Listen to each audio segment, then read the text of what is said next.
again to another edition of Secrets of Meaning, the podcast arm of Jewish Sacred Aging. I am Rabbi Richard Address, the director of Jewish Sacred Aging, host of these podcasts, and I thank you and welcome you again.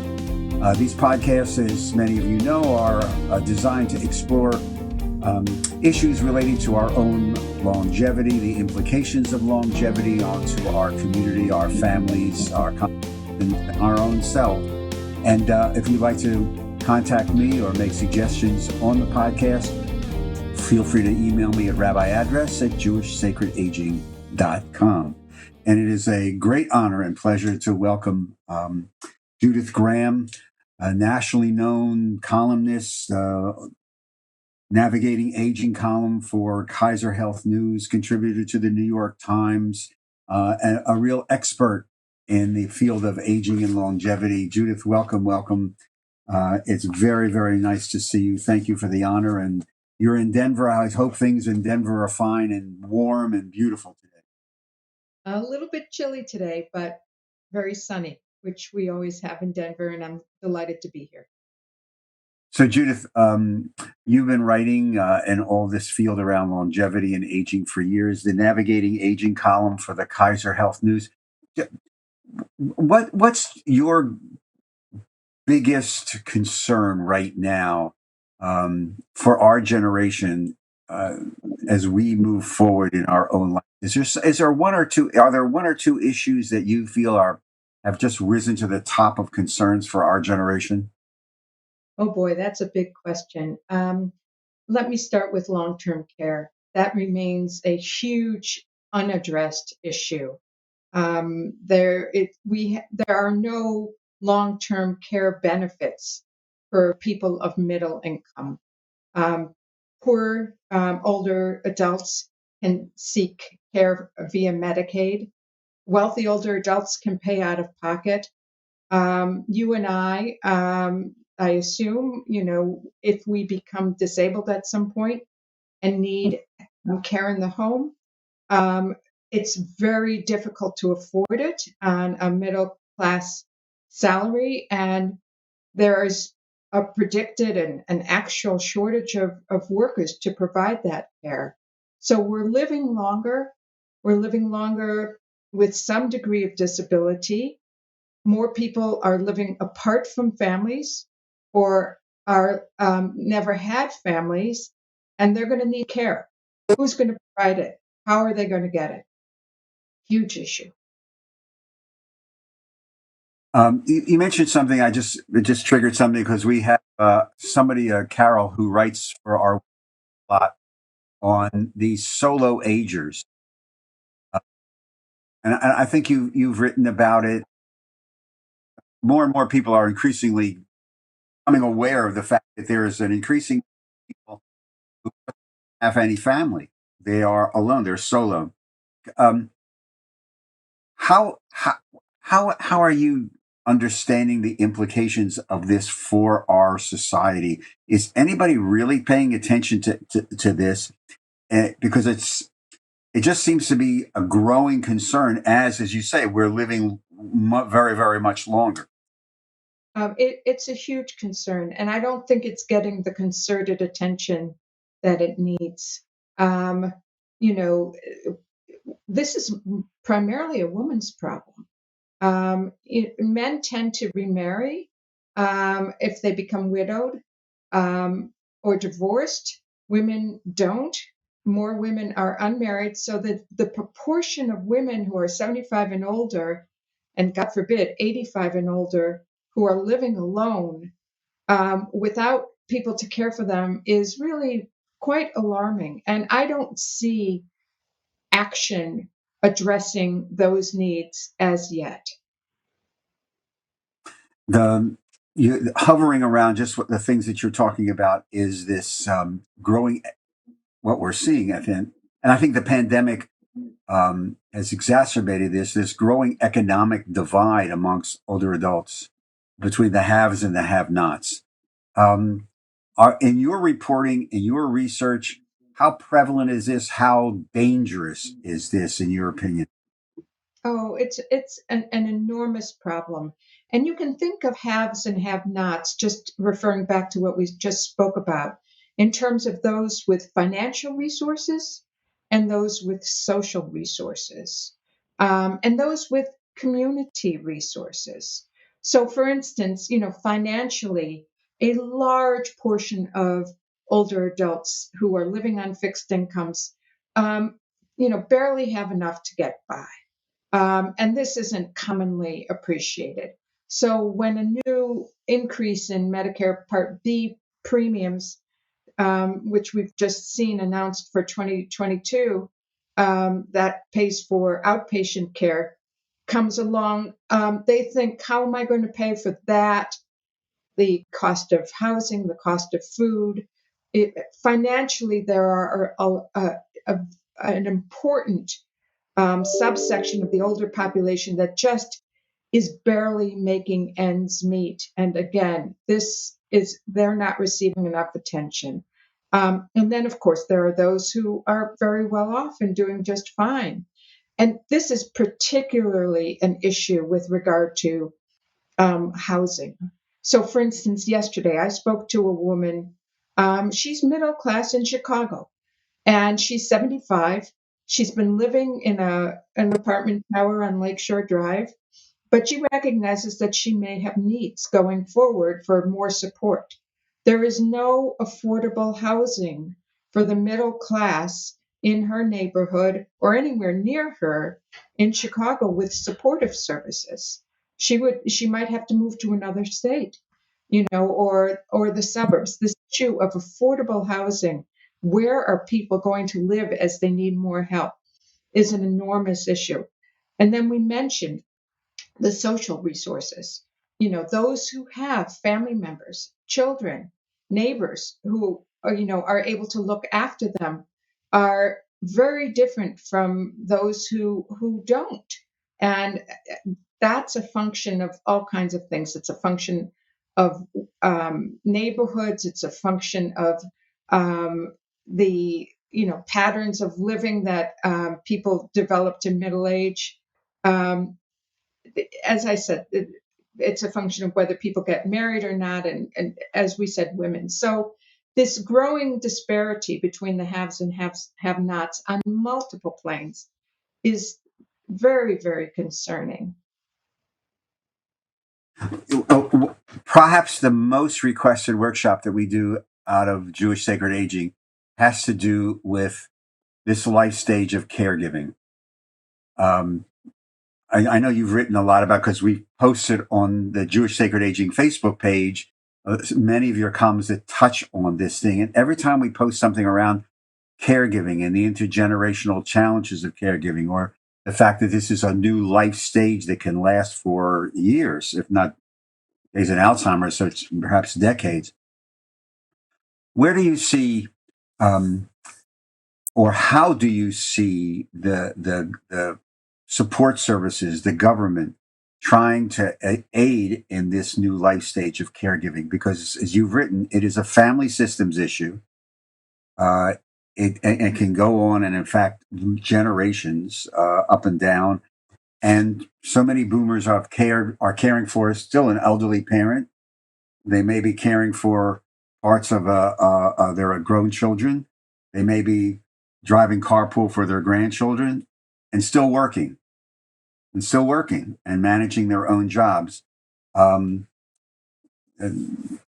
Where's the power? Where is the strength to deal with this long-term stage caregiving life stage? What's your take on this? How is the society beginning to deal with it or raise the issue? Well, boy, that's a big question as well. So I think one of the issues is that we tend to think of this as a family issue, that people should take care of their own, and it goes along with our individualist. People need to depend on themselves and their families, and not the government. But the reality is that, and so family caregivers are the backbone of the long-term care system. It's the other side of the issue I raised at the beginning of this broadcast, that there is not help there are not programs that help people in the home. So families have to step in by default. And it's well known that they don't get adequate support um, for all kinds of issues. Training. If an older person is discharged from a hospital with medical needs, what happens when that person gets home? Um, the family caregivers trained adequately to take care of that person with the immediate needs and the long-term care needs going forward? No. Is there financial assistance? No. Is the system of including caregivers in the medical care system so that they are um, part of what doctors talk about? Are you able to care for your loved one in the home? No. Is Do we have a recognition that there's a problem here? Yes, it's been well documented. And the Administration for Community Living, which runs older programs through the Department of Health and Human Services, convened a group to look at the needs of family caregivers and ways to support them going forward. AARP has been very active on this issue. The real question is there political will to make this happen? And are we willing to spend money on aiding family caregivers? The immediate issue, of course, is the long-term care provisions, the home and community-based care provisions of the Biden plan that are up before Congress. Originally, he proposed 400 billion. That's been scaled back significantly. But even then, those services would only be available to those at the bottom layer, levels of the income ladder. They don't address the needs of middle class families. I don't see significant action on that front, even though everybody knows there's a huge problem because the costs are enormous and there are so many competing priorities. And as you suggest, the lobby for it has not somehow congealed in a way to make their voices heard um, in DC and in state capitals. I got to ask you because you're an expert in this. So why isn't there this political will on one hand and a greater sense of activism on the consumers, if we can call ourselves the consumers, on the consumers' part? What's the missing link here? Because it's just the way you're outlining it seems so obvious. But what's the missing link? What are we missing here? It's a good question. I ask myself that as well. Um, Part of it is that the older people, um, we don't have a Gray Panthers a national Gray Panthers movement of older activists who are screaming and yelling and saying, we are not going away. We demand your attention. It isn't to say that there aren't organizations representing older adults that are doing important work, AARP and others, but that activism, that in your face, I'm not going to let this issue go. I'm going to insist that I be seen. We just don't have that for whatever reason. Families who are providing caregiving are exhausted. And yes, there are organizations representing these families, but they're barely able to fulfill their responsibility to loved ones, older loved ones, and their own families. I think now in this time of the pandemic, people are exhausted, and Right. just they, so it's hard to know where that spark is going to come from. It's similar. It's interesting. Recently, Bill McKibben has started an organization to try to mobilize elders around climate change issues. We are stewards in a way of the world that we live in. Let's raise our voice and insist that the generations to come have a planet that's livable. This issue of raising our voice and making and speaking directly in the public policy debates, it hasn't caught on, and I don't know exactly why. I'm puzzled like you are, because there are enough older adults like you and me who are passionate and feel strongly about these issues. We're minding our own business. It's I will tell you, it's fascinating to me as I go around and teach in congregations and people talk about this, and so many have or are involved in caregiving. They've lived it. They've had to write the checks. Um, they're in the back of their mind saying, "Well, is this me in 10 years or in 5 years, and who's going to take care of me because the kids are here?" Or and yet, every time I raise the issue of, well, where are the 21st century Grey Panthers? It's like, well, I'm busy, or I marched before. I don't. It's a mystery, and yet our fate is literally, as you alluded to, right now in the hands of that bill in Congress, which is going to impact every single family. It is a mystery. Um, to channel Yul Brynner and The King and I from many years ago, it is a puzzlement. Um, there's a couple of other things. One of one of the issues that seems to be, well, emerging in some places, and I love your take on it since you've written and studied so much about this, um, is this idea of spirituality. Okay, I mean, it's a ballpark that I play in 24 hours a day, 7 days a week. But I'm also finding amongst boomers um, a real significant increase in this search for meaning. It could have been the fact that people have been isolated for 2 years. Have you seen this? Have you, in your research and your writing and your working around this, have you seen this? What it really, I cannot control time. I understand that my time may be limited now. I'm not 35. What does this really mean?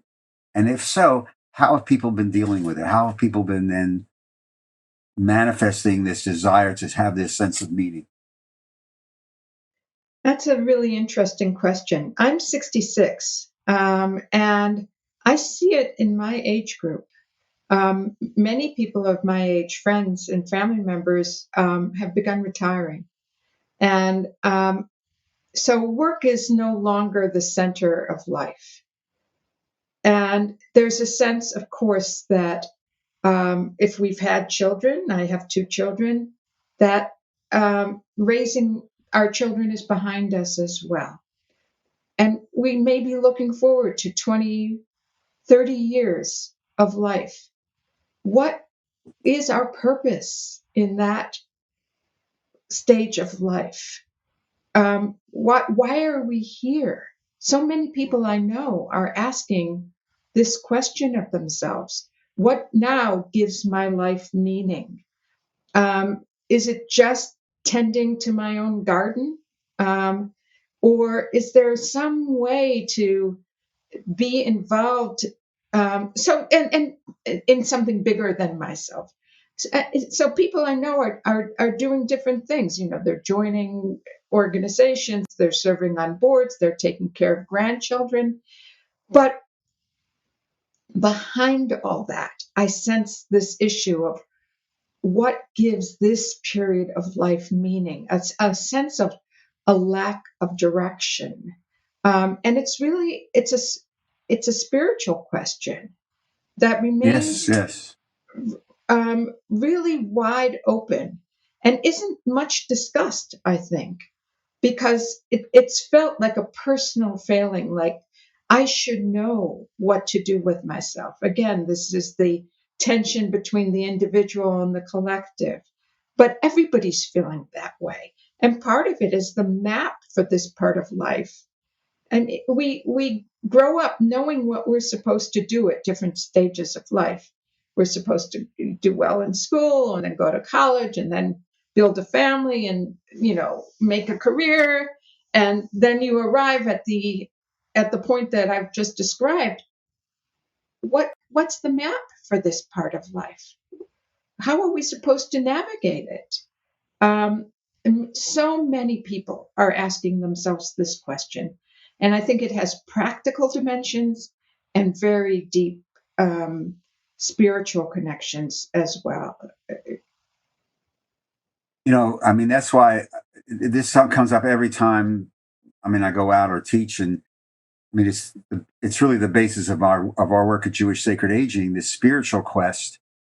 We're the first generation. I'm going to make a speculative statement that expects to live into our 80s and 90s or beyond. It was our parents' generation who sort of like began to push the envelope thanks to medical technology. But we sort of like expect it, and when we see somebody who dies at age 75, we say, "Wow, they were really young." When we were kids, 75 was. I mean, everything is relative, but we kind of expect this. And like you said, somebody who leaves full-time work at 65 or 70, God willing, health-wise, they do have, 25, 20 years of life ahead of them. And so that's why I was interested in your take, because these are real spiritual. It's, from our perspective, it's Genesis chapter 3. Where are you? What are you doing with the rest of your life? What are you seeking? I mean, everything we do is text based, so there's all kinds of magnificent texts that raise these questions. But thank you. I was just interested in your sense of observation, of the spiritual quotient, because we're picking this up all over. This real, people saying, "I have enough stuff." Now, what does this mean? And Right. the legacy question. And what do I leave? What do I want of me that my children and grandchildren take with them, because I can't go where they're going? Right. And And that found spiritual question. Go ahead. I'm sorry. no, I was going to say, there's a famous Harvard study of development that traced Harvard students that were particularly accomplished from about the mid 1940s onward. And it found that what is most meaningful, the men, virtually all of they Right. were all men, who were happiest and most satisfied with their lives at this stage of life were those who had strong personal connections with family and friends, and those who were giving back in some way that felt meaningful to them. So that to me has been a guide. When I read the book and I interviewed, the people involved in that study, I joined several groups. Um, I joined a women's poker group here in Denver. I committed to a book group. I started meeting with a group of women every week. These are friendships that I invested my time in, time that I had previously invested only in work and family. So that's one piece of advice, which is strengthen and build the connections. And if possible, build intergenerational connections with Right. young people too. And then how each one of us has the capacity to give back in different ways. And what feels meaningful to you in terms of the skills that you have, and the life experience that you have that you can give back to a community. That it sounds simplistic, but those I think are two guideposts for thinking about how to move forward. Uh, and then, of course, there's a lot of advice from health experts that one of the ways that our brains stay sharp as we grow older is to do new things, to engage in new activities, whether it's learning a language, which is hard as you get older, or picking up watercolor painting, which a friend of mine has done, At some point, before the pandemic, I took up pottery, thinking that might be something I would invest my time in. And then the studio's closed with the pandemic. I haven't been back. Um, some people do pickleball, but activities that continue to stimulate us in some way and that pose challenges. That helps us, our brains stay young to some extent, and is an important component of this period as well. Yeah, I'm glad you mentioned that Harvard longitudinal study because it fits into this idea that what we call in our work the theology of relationships. That as we get older, the key is social interaction, relationships, and that when they're taken away, and we saw this in the pandemic, we get sick, mentally sick, physically sick, but that relationships are very powerful. Why why is it so much harder for men in our society than women to age? Oh, you might be better able to address that than I am. I think women are taught from very early on the value of relationships, and culturally in a very different way than men are. There's an expectation that I think men are the embodiment of that individualist ideal that I've spoken about throughout this broadcast. Even the iconic Western cowboy, he's always alone. Right. He's doing it on his own. He doesn't need anybody. Needing anybody is seen as a sign of weakness, as opposed to strength. Women are not given those messages. Growing up, you are trained implicitly, if not explicitly, to be a nurturer, to be aware of other people's feelings, to help to be an enabler, a helper, to take care of others. So women thrive on that sense of connectedness, and I think again this is culturally modified. I think that it's changing. My son is so much more emotionally aware than I think men of my generation were, and in part because he has a mother like me. And I talked about my feelings with him. I was open with him, um, all kinds of things. But so men arrive at this stage where they no longer are providers. Their job on some level is to build these relationships, and they don't have a lot of experience in doing so. So that they feel particularly oftentimes at a loss. And it's very hard to open up about those feelings because they're not comfortable describing those kinds of feelings. So I'll ask you, what can men who find themselves in that situation do?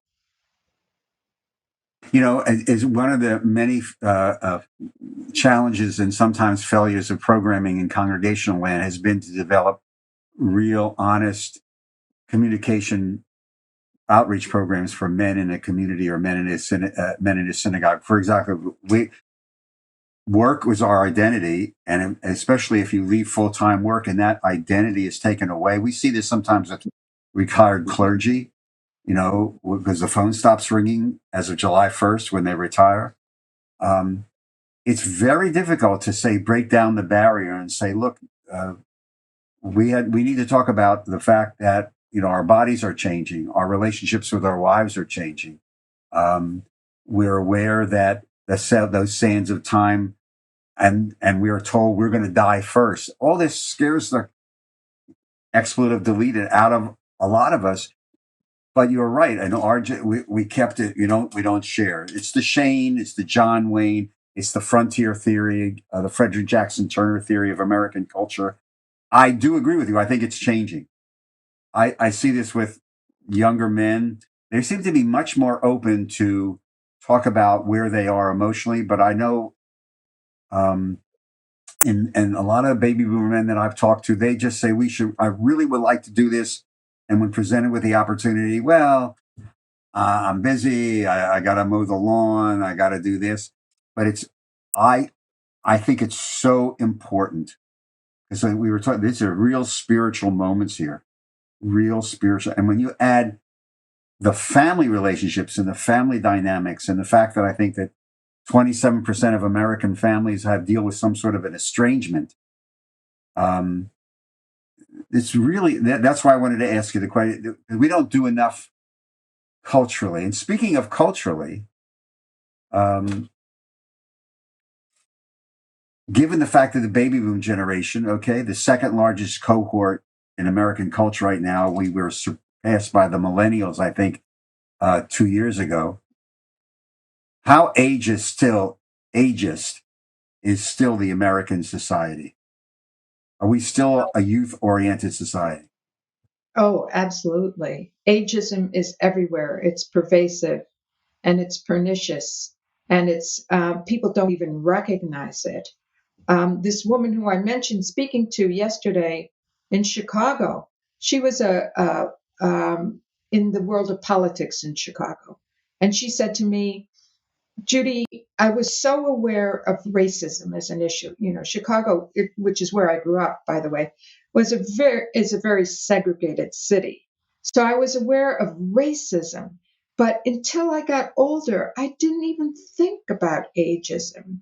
And the thing about ageism is we all incorporate at very early ages images of what it means to grow old that are negative, that are internal biases, so that when we find ourselves growing old, instead of feeling, oh my goodness, I've made it so far, I'm proud of myself, we feel shame, we feel diminished, we feel that there's something wrong with us.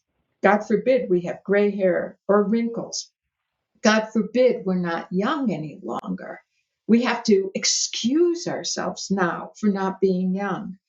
And it's a how common is that? It's everywhere, and it's reinforced in all kinds of subtle ways. Um, so from everything from advertising and marketing messages to just the way people interact with us as we grow older. And the first step, of course, is to become aware of our internal biases, the messages that we've internalized about aging, and how it's something profoundly negative, and to surface those and look at them and say, do I really believe this? Is this the way I want to live during this final period? Thinking that I'm a less than person just because I happen to have achieved the great benefit of having reached older age? My mom taught me a phrase too in her last couple of years of life, in her 80s and 90s, when she would go out or we would be together, and the way the server would come and talk to me as opposed to us, and she said, Richard, uh, it's called the third person invisible, which I always remember to this day. It's a great, sad but true phrase. The Before we run out of time for this, what's the one, if one piece of advice, what summing up, taking a look at our generation, taking a look at the absolute wonderful possibilities of giving back and that do exist, and that people, as you mentioned, are taking advantage of, from physicians who are retiring from practice, going overseas with Doctors Without Borders, people starting even startups and really energizing, being energized, understanding that age is only a number in many cases. And the idea of what we've run across in our work, actual rituals being used by people in synagogues to go on the Bina and celebrate the acquisition of wisdom with age, which is embedded in our tradition.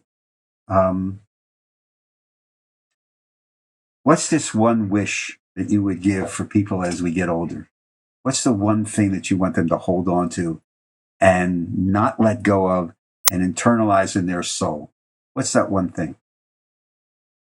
I think it would stem from what I just was talking about, which is be proud of being older. Own your age. Don't try to deny it. This is a time of life with great potential richness and great potential challenges. And it's as important as any other time of your life. Practice self-acceptance. There are enormous opportunities for spiritual growth. Attend to those. I guess that would be my wish. So may it be so for all of us. Judith Graham, columnist, Kaiser Health News, New York Times contributor, expert on aging. And I just thank you very much for joining us. I wish you continued success, most of all, good health, because that's, as we've learned, that's the secret to everything. I really do believe that now. Take care. Enjoy Denver. I hope it's not snowing. And I appreciate your time very, very much. To all of you, thank you again for joining us on this edition of Seekers of Meaning, the podcast arm of Jewish Sacred Aging. If you would like to make a tax-free donation to help us support these podcasts and programming, go to the website, jewishsacredaging.com, scroll down, and you'll find a conveniently located donate button. Just click on that and follow the easy directions.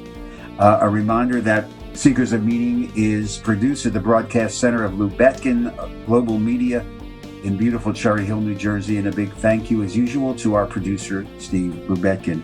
Again, I'm your host, Rabbi Richard Address. I look forward to greeting you on our next Seekers of Meaning TV show and podcast. In the meantime, stay safe, everybody.